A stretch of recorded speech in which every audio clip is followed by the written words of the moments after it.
Assalamualaikum warahmatullahi wabarakatuh. Anak-anak yang Bu Guru sayangi, alhamdulillahirrabbilalamin. Pada hari ini kita bersyukur kepada Allah atas limpahan karunia-Nya sehingga kita bisa beribadah dan belajar dengan baik. Hari ini kita akan belajar tentang manusia dan lingkungan.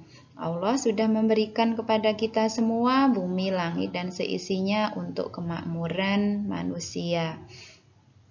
Tentunya harus kita gunakan, kita rawat sebagai bentuk rasa syukur kita kepada Allah.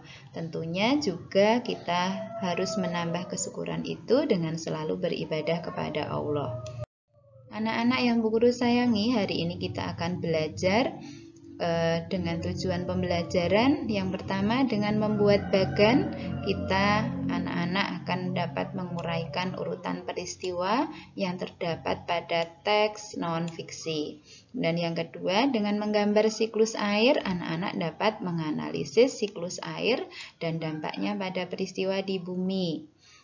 Anak-anak yang Bu Guru sayangi, kalian tentunya senang sekali berhujan-hujan ya. Nah, boleh berhujan-hujan karena itu juga bermanfaat buat kreativitas kalian, kesehatan kalian, juga perkembangan motorik kalian. Tapi jangan lupa, ketika setelah hujan, anak-anak silahkan untuk mandi seluruh badan dan minum yang hangat.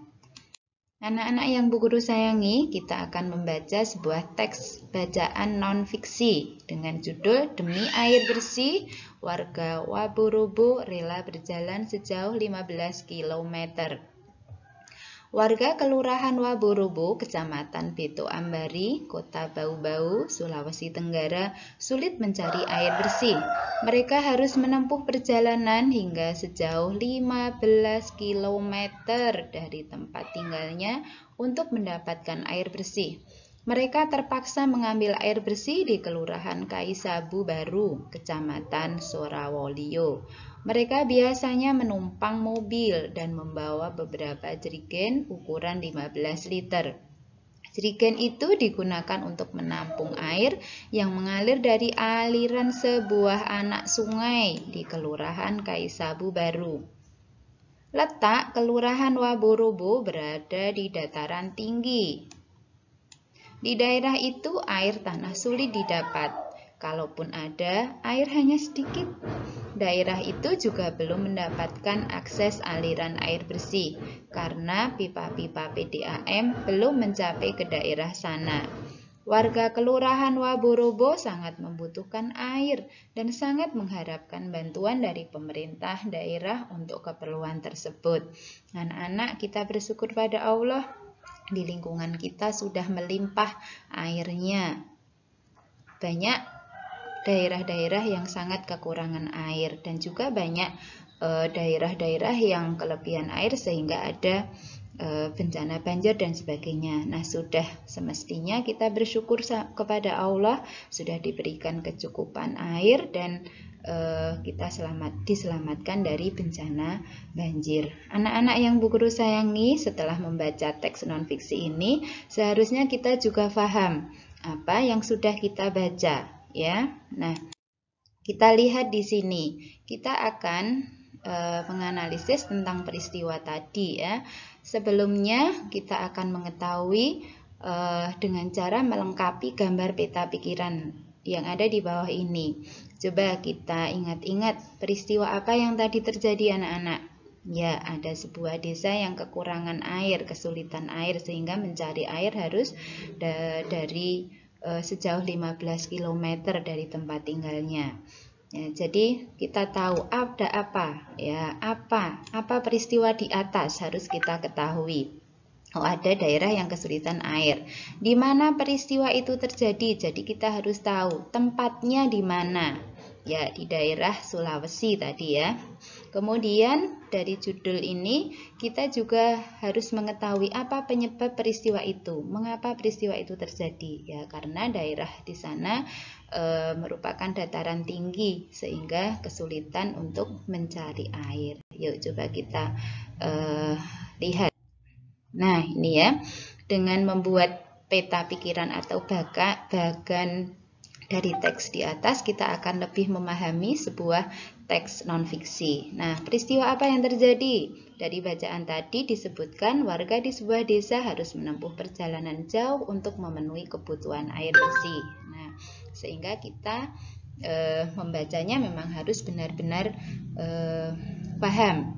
Di mana, tempatnya di mana? Peristiwa itu terjadi di Kelurahan Waburubo, Kecamatan Petoambari, Kota Bau-Bau, Sulawesi Tenggara. Kemudian penyebabnya, peristiwa itu terjadi karena Kelurahan Waburubo terletak di dataran tinggi. Di daerah itu air tanah sulit didapat. Nah, dengan membaca yang benar, maka kita akan memahami sebuah teks bacaan. Nah, anak-anak yang Bu Guru sayangi, selanjutnya karena pentingnya air yang sudah disediakan oleh Allah merupakan nikmat yang luar biasa, sehingga kita harus mensyukuri. Sebelumnya, marilah kita pelajari tentang nikmat Allah yang berupa hujan ini. Nah, kita akan belajar tentang siklus air. Siklus air itu apa, anak-anak? Marilah kita lihat video dari yang ada di depan kalian. Nah, siklus air merupakan sirkulasi perputaran. Jadi perputaran ini berputar terus ini ya. Selama Allah menghendaki masih ada dunia, ini akan berputar terus.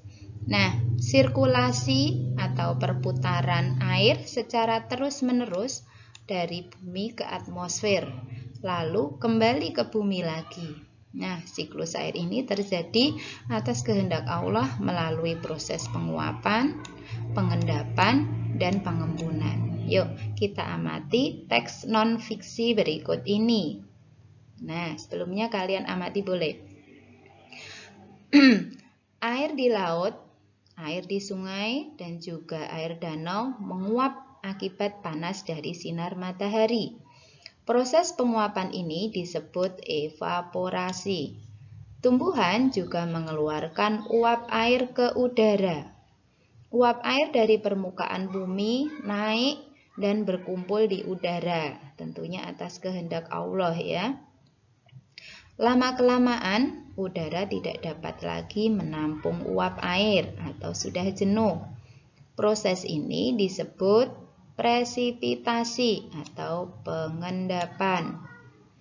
Ketika suhu udara turun, uap air akan berubah menjadi titik-titik air.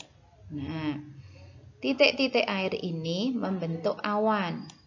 Nah, proses ini disebut kondensasi atau pengembunan. Nah, ini ya, kita amati air dari laut menguap karena sinar matahari, ini disebut evaporasi. Kemudian dibawa oleh angin menggerakkan awan atas kehendak Allah. Kemudian di sana titik-titik air sudah jenuh, sudah mengendap, kemudian turun ke bumi. Ada yang turun di air tanah ya, menjadi air tanah meresap ke air sumur, ada juga yang ke sungai-sungai, kemudian kembali lagi ke laut. Nah, ini titik-titik air di awan selanjutnya akan turun menjadi hujan. Air hujan akan turun di darat maupun di laut. Air hujan yang jatuh di darat atau tanah akan meresap menjadi air tanah. Selanjutnya, air tanah akan keluar melalui sumur. Ada juga yang jatuh di sungai dan kemudian akan mengalir ke laut. Air sungai dan laut akan menguap lagi. Proses siklus air pun terulang lagi. Alhamdulillah, Allah selalu menyediakan air untuk kita semua. Nah, ini kembali ke laut ya. Anak-anak yang Bu Guru sayangi, ternyata penjelasan Allah dalam Al-Quran tentang hujan ada banyak sekali. Nah, sebelum para ilmuwan menemukan proses terjadinya hujan ini, Nabi Muhammad SAW sudah diberitahu oleh Allah dalam surat Ar-Rum ayat 48. Allahul ladzi yursilur riyaha fatuthiru sahaban fayabsutuhu fis sama' kaifa yasha'u wa yaj'aluhu kisafan fataral wadqa yakhruju min khilalihi fa idza asaba bihi may yasha'u min ibadi idza hum yastabshirun. Allah lah yang mengirimkan angin, lalu angin itu menggerakkan awan. Dan Allah membentangkannya di langit menurut yang Dia kehendaki, dan menjadikannya bergumpal-gumpal. Lalu engkau lihat hujan keluar dari celah-celahnya.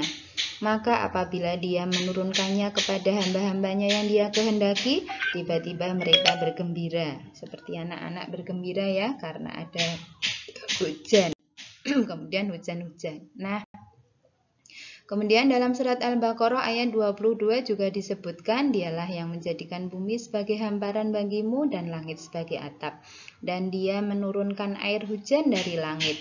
Lalu Dia menghasilkan dengan hujan itu segala buah-buahan sebagai rizki untukmu.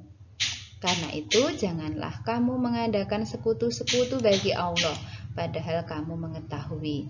Nah, anak-anak, dengan adanya hujan itu semoga akan menambah keimanan kita kepada Allah, lingkungan kita jadi subur, kita juga bisa senang, udaranya bisa sejuk, dan semoga menambah ketaatan kita kepada Allah. Anak-anak yang Bu Guru sayangi, silahkan dikirim tugasnya. Semoga menjadikan kebaikan buat kita semua. Assalamualaikum warahmatullahi wabarakatuh.